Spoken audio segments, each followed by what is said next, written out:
Bapak Ibu, selanjutnya kita masuk ke sesi berikutnya. Akan ada presentasi dari Mr. Low Kerja dari AAF International Malaysia. Presentasi akan dibawakan dalam bahasa Inggris. Jadi mohon Bapak Ibu yang memiliki pertanyaan bisa diajukan dalam format bahasa Inggris. Oke, we shall welcome Mr. Low Kerja. Yes. Thank you so much for joining with us. Okay, and please, for the next 1 hour will be your time. You may start. Yeah, thank you. Yeah, thank you. So let me share the screen first. Okay. So what I'm going to talk about today is actually how we're going to reduce the airborne contaminations in healthcare facilities and also the air filtration solutions for the OT, operating theaters, and isolation rooms. So before I start, just some introductions. So this year is 2020. As you see in the slides just now, is quite special years for all of us globally because of this COVID-19. And this COVID-19 actually do change a lot of our life. So maybe we go to the statistics first, because this is the infections that have cases 61.6 million around the world and create the death of 1.44 million around the world as well.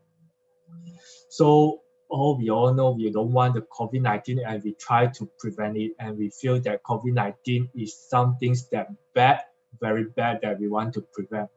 But in this pandemic, actually, it do bring some positive things in our life, because due to COVID-19, people start to realize the importance of air.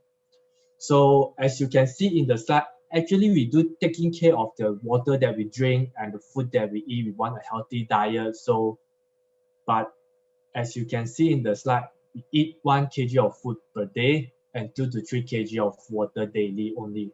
Compared to the air that we inhale, it's around 15 to 20 kg of air per day. So just by the ratio, you can realize that actually the air quality is more important than we think they are. Okay, so what actually the contaminants can be in the air? So actually you can see right now, we know the first thing is about straight away is virus and bacteria, the things that we want to prevent. So it also have other like carbon monoxide fuel, other chemical fuel, cigarette smoke. All this kind of thing actually will endanger our human being. So airborne contaminants, basically we can separate them into 2 parts. So the first part is particulate filtration, which will be the main focus that today's presentation about. The other one will be molecular or gas phase filtrations. So sometimes people know them as gas phase contaminants, or people call it as AMC, or the order. All this kind is part under molecular gas phase filtration. So what today we're going to talk about is particulate filtration. So particulate filtration will focus on the virus, bacteria, pollen, tobacco smoke, and all the other particulate contaminants. So for the particulate filtration, we have a few of air filtration line, air filtration standard. So some people already know the S52.1, but this one dashboard efficiency has already been obsoleted quite a while ago. So it has been replaced by S52.2. So this is a US standard, normally will be used for US and some of the area. And we have a European standard, which is EN779. So this is a standard that being used in European and also for some of the Southeast Asia country. So actually right now, European, they has been replaced EN779 by using ISO 16890. So this is kind of like a new standard. So for Southeast Asia, some of the place still using back EN779, and some of the country has been start picking out of the ISO 16890 standard. So this new standard is actually aligned with WHO standards. So it's more related if we want to compare to the indoor air quality. It's better for us to use ISO 16890 because the way it's tested will be more similar to our actual daily life. So as you can see for EN 779, because they are just focused on 0.4 micrometer particulate particle. So it is impossible that in real life we only have 0.4 micrometer. So it does not actually reflect on the reality. Okay. So this is the information that provided by WHO. So it's saying that if our particle size is around 0.1 to 1 micrometer, it can actually go to our alveoli. So you can start to imagine that maybe you can imagine that some of the airborne contaminants, it can be easily go through our nose and directly go into our bloodstream.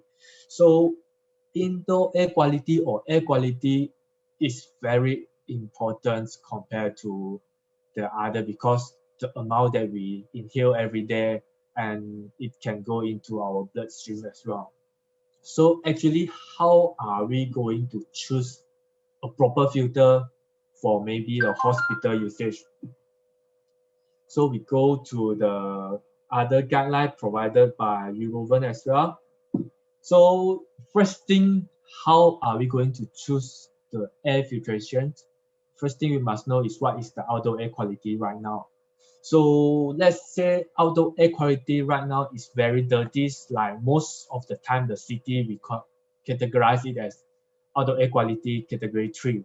So that means that the annual mean of the PM 2.5 is more than 50 microgram per meter cube, and PM10 is more than 30 microgram per cubic meter. So we normally for all the big city like maybe Jakarta is also part under OAQ3. So if you are live in maybe New Zealand or Australia, so maybe you still can get a OAQ1 or 2. The rest of the city, I think we are all under OAQ3. So after we understand what is our outdoor air quality, so right now what we're going to see is where our air is going to be supplied.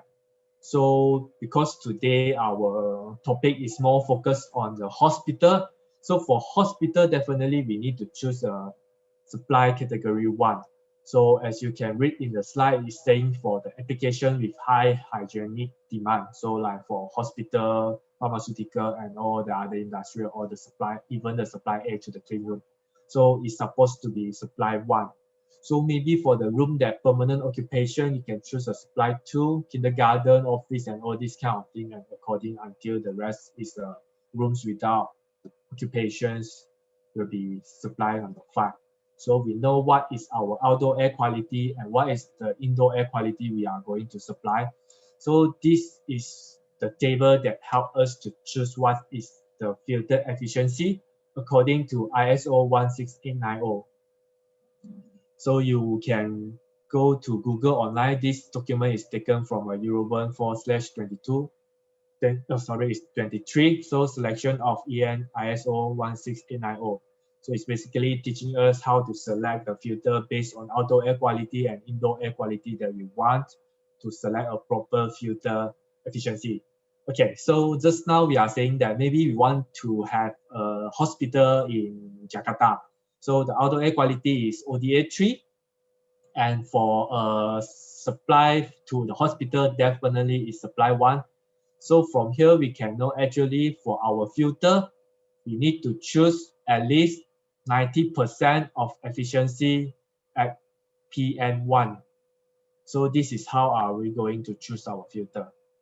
So this is how we're going to choose the filter for indoor air quality. So for most of us already know, hospital actually they do require more hygiene indoor air. So that means that other than ISO 16990, we need another kind of standard, which most of us already know is a HEPA filter. So next, I will be introduce the HEPA filter classifications and comparison between the EN 1822 and ISO 29463. So basically in Southeast Asia, we will be mostly using EN1822. So some of us are already familiar with E10, H13, H14, U15. So all of this is under EN1822. So EN1822, how they categorize their filter efficiency is based on MPPS. MPPS stands for most penetrating particle size. In the next slide, I will explain more about MPPS. So you say efficiency at MPPS, let's say for H13 is 99.95. So this is a H13 category. So this is mostly used in Southeast Asia, but ISO do come out a new standard. They call it as ISO 29463. So this standard is kind of like derived from EN1822. So as you can see from the slide, so for EN1822, E11, we only have E11. So ISO 29463, they further derive it into two categories. So it's like ISO 15E, ISO 20E. So basically, they are the same thing. So just the ISO 29463 is separate the filter into a more detail of the grade.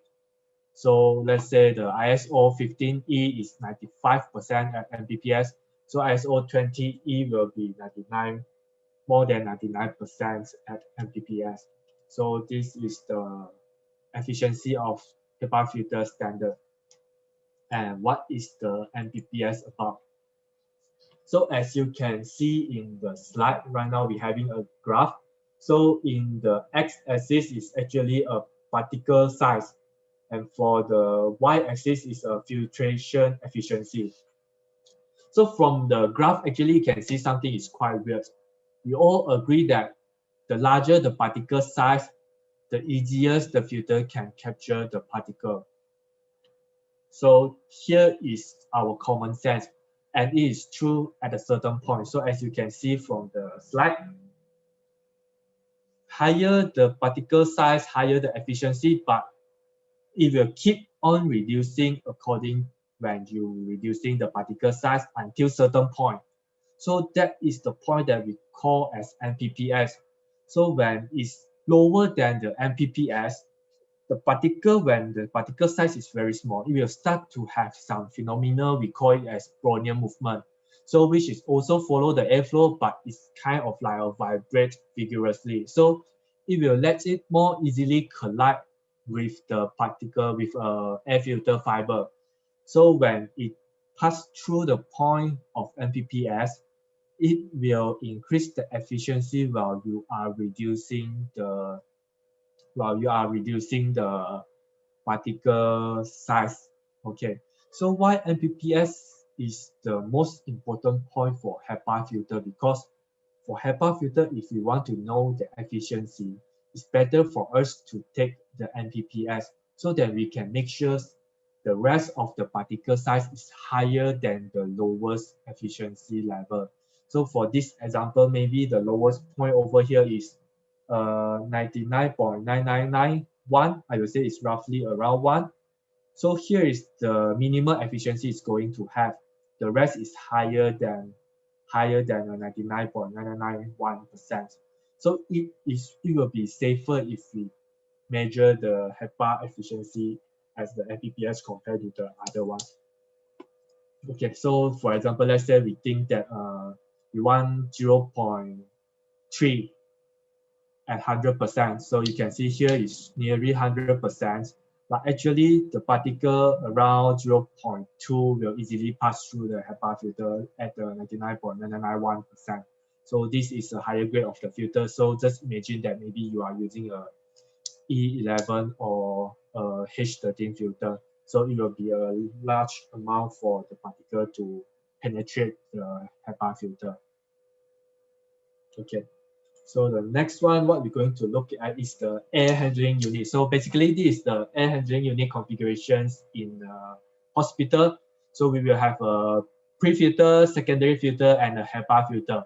So HEPA filter, some place they will use it, but most of the time for the common area of hospital, we are still focused on the primary filter and the secondary filter only.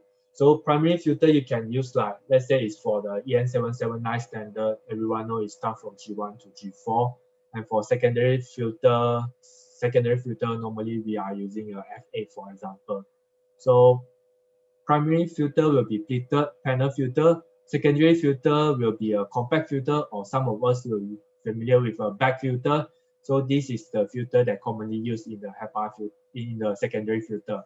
And for the AHU HEPA filter, there is maybe some extra precautions that we need to take because HEPA filter normally depend on the requirement. So there are two types of HEPA filter. One is the HEPA filter for laminar flow. Another one is a HEPA filter for turbulent flow. So HEPA filter for laminar flow, normally it will be tested under 0.45 meter per second. So if you use that laminar flow filter at the AHU, we all know AHU, the air velocity is 2.5 meter per second. So it will lower the filter efficiency if we select the wrong HEPA filter. So for turbulence HEPA filter, you will need to choose, first thing you will need to know whether what is the air velocity that your HEPA filter is tested. So some of the filter is tested 0.45, some of the HEPA filter is tested at 2.5. So we need to select the proper filter if you want to install at the AHU. Okay, so right now we are going into operating theater. Wow. So there is a surgical infection. Its major problem is surgical practice. So in 1992, so CDC revised its definition of wound infections, creating the definitions of surgical site infection. So this is to prevent the confusion between the infection at the in the OT room or the infection of a traumatic wound. So according to civilians done in the United States, in year 2011, actually the surgical site infection is made up of 21.8% of inpatient infections, so which is quite a high number of infection happen in hospital is due to OT room. So this is the possible routes of surgical site infections. So the wound is actually at the patient area. So where is the infection path is going to be? So it's either at the patient's skin. So how can it go to patient's skin? Maybe it's the operating room air, or directly the operating room air go to the patient wound, or it's go through the instruments by the operating room air as well. It can possibly is due to the glove, it's not properly sanitized, and all the other things. But from the routes of surgical site infection, we can know actually operating room air is very important because it nearly made out of 50% of the possible routes for the wound to be infected at the surgical site. Okay, so due to this reason, actually X-ray have come out a standard, X-ray standard 170/2017. It's a ventilation of healthcare facilities published at 2017. So in this standard, that give us some guidelines. Like for example, is the OT room must have a minimum 20 air change per hour and include with the 4 air change from the outdoor air. And it's also require a positive pressure at the OT room, 2.5 Pascal extra compared to your adjacent room. So each room shall have an individual temperature control, and also the airflow shall be unidirectional and downward. So this is an important point for the surgical indoor air quality. The airflow shall be unidirectional and also downward. And there is the second important point I wish to highlight is the coverage area of the primary supply diffuser array shall be extended a minimum 12-inch beyond the footprint of a surgical table. So easily to understand is our laminar diffuser must be larger than our surgical table and 12-inch larger at each side of the surgical table. So these are the things that I want to highlight. And also they say that the laminar array shouldn't have more than 30% is not for diffuser usage. So all of the OT room, they need to have some, I will say the OT LAN. So the OT LAN, sometimes they will put directly on top of the surgical table. So it will eat out some of the laminar array space. So this space that occupied by operating theater LAN, it shouldn't be more than 30%, which means that your laminar array is supposed to have at least 70% is used for laminar flow purpose. So the point number 6 is actually the room shall be provided with at least 2 low side wall returns or exhaust grill. So this is also quite important because only we put our return grill at low side wall return, so the laminar flow will flow to the direction that we want. So I realized that some of the operating theater, they do put their exhaust or their returns at the shielding side. So I wouldn't recommend that kind of setting because it may generate a turbulence inside a operating theater. So turbulence is normally the thing that we want to prevent, especially for a high hygiene space. So that you can know most of the clean room that for microelectronic, we are using a unidirectional airflow. So if you are putting your exhaust or your return wheel on the ceiling, so definitely it will generate some turbulence instead of a unidirectional airflow. So this is some of the hospital operating theater design for their laminar diffuser or laminar array. So we look at the left-hand side. Left-hand side, they have a laminar array on top of the ceiling is quite good, but it is not directly on top of the surgical table. So you can see the picture, the CFD diagram at bottom. If you put the laminar array like this, so it will provide a unidirectional airflow around the surgical table, but not directly to the surgical table. So what are it going to bring? So it is have higher possibility that it will create a turbulence around the surgical table. So if we want a high hygiene space, the first thing we must prevent is the turbulence flow. So the second one is also the same case. So they have a laminar array around the surgical table, but still the same thing is not directly on top of the surgical table. So it will have still the same problem. There is a possibility of the turbulence occur at the surgical table, which is the thing that we try to provide. So for the surgical table, we want to provide is a direct clean airflow just out of the HEPA filter to the surgical table, so that we can make sure the surgical table is clean and hygiene and without any contaminants. So what is the proper design? So this is the proper design, how it's going to look like.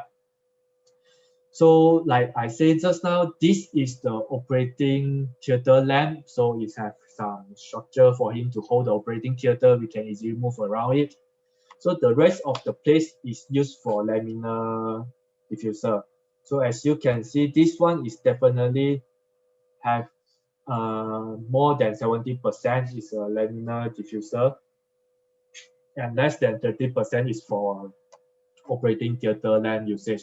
So you can see here is some sample that we generate. So it is actually directly provide a unidirectional airflow straight away to the surgical table. And by this, it will reduce the turbulence around surgical table. It will still generate some of the turbulence, but it will be far away from our surgical table, so that we can make sure that all the air that we provide to the surgical table is clean and has been filtered by HEPA filter. So basically, this is the air filtration side that for the operating theater. So after that, we will go into isolation room. Okay, so for isolation room, I think people are more familiar with it due to this pandemic of COVID-19. So we are start to have more isolation room to prevent the COVID-19 from spreading out around our community. So isolation room, the main purpose is to prevent the virus that from spreading from this patient to another patient or even a healthcare worker and a visitor. So this is the first type of the isolation room. There is also the second type of the isolation room is actually, we will go into that at the next sections. So they say the room is needed to have a dedicated ventilation system. So isolation room, definitely we will need to have some special design to prevent the virus or any things that spread outside of the isolation rooms. So in addition to the dedicated ventilation system, the airflow direction and the room pressurization is need to be controlled as well, so that both the patients and the surroundings are safe. Okay, so we go to the next slide to learn what type of the isolation rooms that we have. So let's say for the first type of the isolation room, which is kind of like suitable for the pandemic right now, is the airborne infection isolation room. So for patient having an airborne communicable disease, so definitely they need to be quarantined or isolated into the inside the airborne infection isolation room. We call it as AII. So for patients that have a weakened immune system, like maybe for the AIDS patients, AIDS patients, or let's say patient that has been seriously burned, so it need to be placed under a protective environment room. So just now the first AII room is to prevent them from spreading out the virus and the bacteria and all this kind of thing outside of the room. For the second one, the PE room is to protect the patients from the virus that possible bring into the room. So some of the hospital they will have a combine of AII or the PE room. So this is you can use it as a AII room and can use it as a protective environment room as well. So there is a last one is the contact isolation room for patients that are having a communicable disease that is not airborne. So it actually does not require a special design measurement for the air conditioner and ventilation system. So maybe we take some example for the right now the COVID-19. So how the virus and bacteria spreading, actually they spread through three ways. So the first one is a direct contact. So we can use a contact isolation room is safe for us. So the other one is a droplet transmission. Droplet transmission, that's why when we are going outside, a lot of people are wearing masks is to prevent the droplet transmission. So, and the last one is the airborne transmission, airborne infection transmission. So airborne actually is the most serious one. So it will easily penetrate the mask that we wearing for the surgical. So airborne infection actually bring more harms than compared to a droplet transmission and also direct contact transmission. So in WHO right now, what they saying is COVID-19 right now is only direct contact transmissions and droplet transmissions. That's why they claim that wearing a mask is safe enough for us from being infected by this COVID-19. And some of the study they say that COVID-19 maybe already into airborne transmission, but this one still need a lot of study to prove whether it's rigid research result or not. Okay, so maybe I go to the next slide. So the functional classification of the isolation room. So right now we only focus on two type of isolation room, ARI room and a PE room. So ARI room, the key ventilation criteria is lower air pressure in the room than the adjacent corridor. So PE is greater air pressure in the room rather than in the adjacent corridor. Okay, so the second one is the transmission based on the precaution. The ARI room is prevent transmission of the pathogens from ARI room to the outside environment.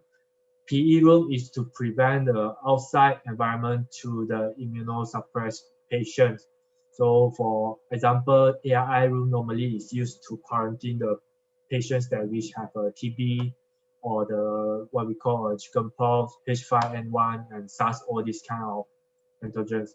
The PE room normally we use to quarantine for the isolate for the immunosuppressed patients, maybe a bone marrow, a patient with AIDS, burn, leukemia, and cancer in all these kind of patients, so which has been immunosuppressed. Okay, so we go to the airborne infections isolation room, ARI room. So this is also a guideline that I extract out from the X-ray standard ventilation of healthcare facilities. So the first one they say is for ARI rooms, it must have a lower pressure drop, as I mentioned just now, 2.5 Pascal lower compared to the adjacent corridor. So this is the first point.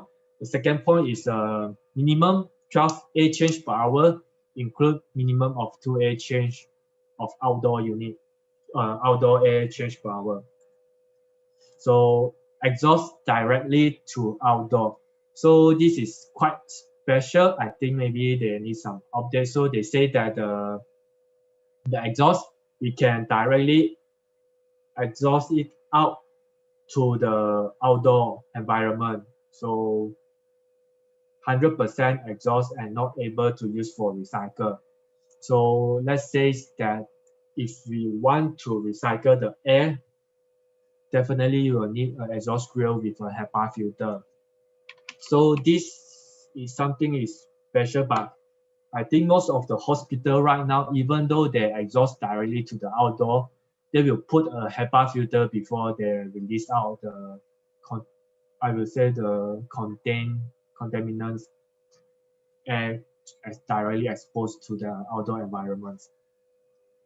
So for the X-ray standard, empty room is actually optional. So it depends on the situation. So it's optional in the X-ray standard, but for some of the country, like in Malaysia, the empty room is a must, whether you are using whether it's recommended by X-ray standard or not. But like for some country, the empty room is a must. Okay, so this is also another study that has been published on the X-ray journey.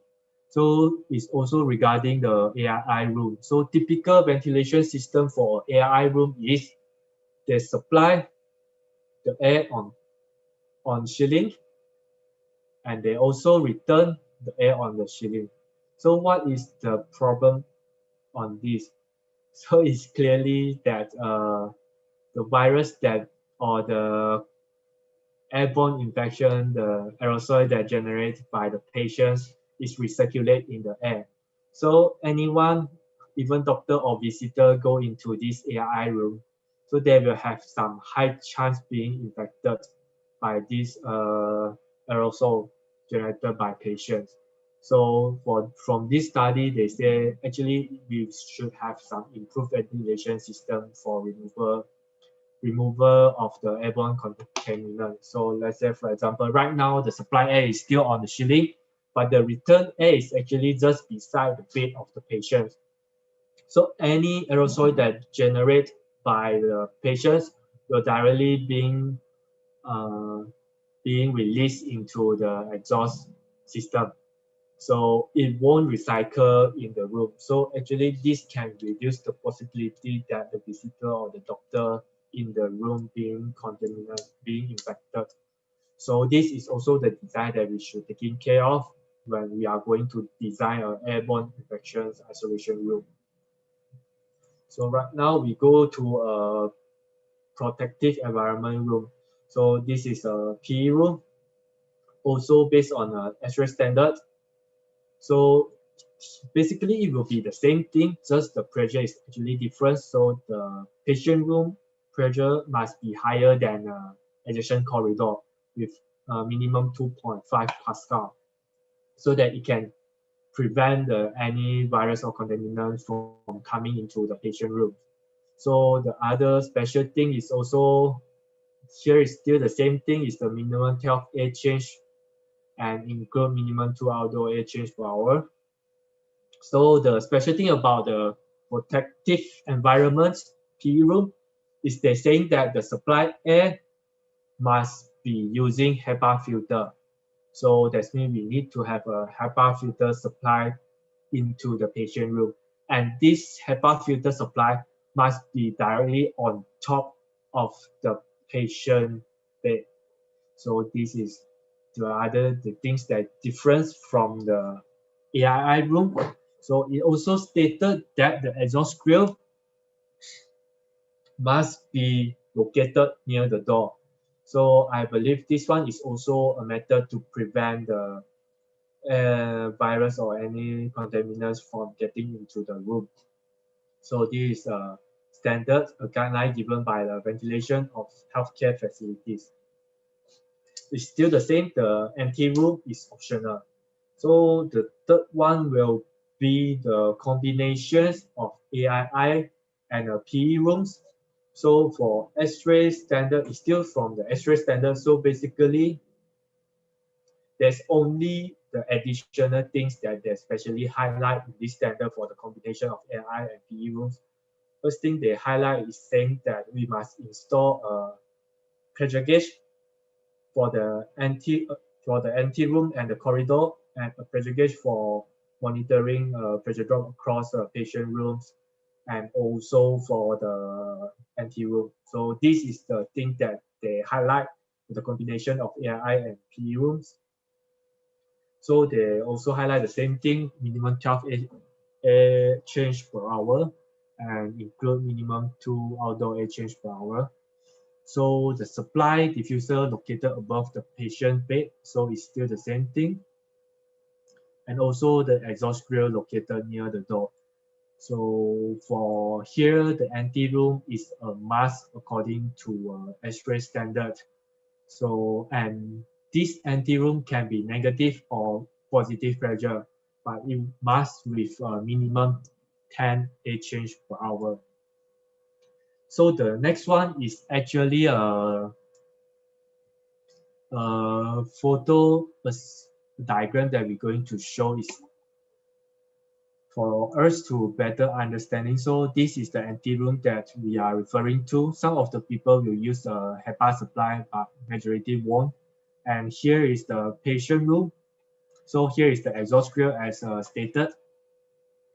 And here is the HEPA supply. So HEPA supply depends on the way. So if you are saying the airborne infection isolation room, X-ray standard didn't mention that you need to place on top of the patient bed. So you can place it near to the door as well. So no problems. So it can generate airflow which carry the aerosol that generated by patient directly into the exhaust system. So here is another equipment that is quite important, because let's say that for the exhaust grill, we are using HEPA filter to filter out all the virus and bacteria. So it's a good thing that we have a HEPA filter to filter out virus, bacteria, and microorganisms before release it to the outdoor environments. Just the problem that some of us already know, HEPA filter will be able to trap virus, bacteria, microorganism, and particle. But HEPA filter does not able to kill. So virus, or we say bacteria or microorganisms, still able to grow on the HEPA filter itself. So actually it will be very dangerous if the maintenance person's going to change the HEPA filter. Like we all say just now, the transmission, we can say a direct contact, aerosol, or airborne or a droplet transmission. So the virus, bacteria, or microorganism trapped in the HEPA filter, they won't die, or they will die only after a period of time. So maybe the maintenance guy go to change the HEPA filter directly. So it has a high chance for them to being contaminated. That's why in the market, we have a special equipment we call back in, back out. So back in, back out can prevent direct contact with a contaminated HEPA filter. So if taking care of the maintenance team or the contractor who going to change the HEPA filter. So this is crucial. It's very important, especially for all the biosafety level more than biosafety level 3. So here is also some I will say some information that I would like to share because it's quite important for our isolation room, depend on the person that you quarantine inside. So biosafety level, or some people biosafety, I would say is a biosafety level. Some people call it biosafety lab. So biosafety lab is another standard which is kind of crucial as well. Biosafety level is similar to a biosafety lab. So biosafety level, you can get this source or this table from a center for disease control and prevention. So you can refer to the source that I'm showing right now. So it categorized the biosafety level into 4 categories. So biosafety level 1 to 2 is actually considered moderate risk. So it's good for you to have a back in, back out system. And if you don't want, it's better for you to have a PPT when changing the HEPA filter for isolation room, especially for the exhaust side. So if you are quarantined for people for a disease that categorized as biosafety level 3 or above, it's better for you to purchase a back in, back out system for your exhaust, especially for the airborne, for the isolation room. So biosafety level 3 and above is normally referred to a TB or Ebola virus. So it's a high containment and actually it's a life-threatening disease. So COVID-19 right now, during the time that I gather the information, the COVID-19, they still categorized under BSL-2 and depend on the procedure that you are using. So maybe it becomes BSL-3. So I will say COVID-19 is kind of special. It's based on the procedure that you are taking care of. So it might be BSL-2 or BSL-3. So it's referring. So basically, this is all my presentations about. Thank you.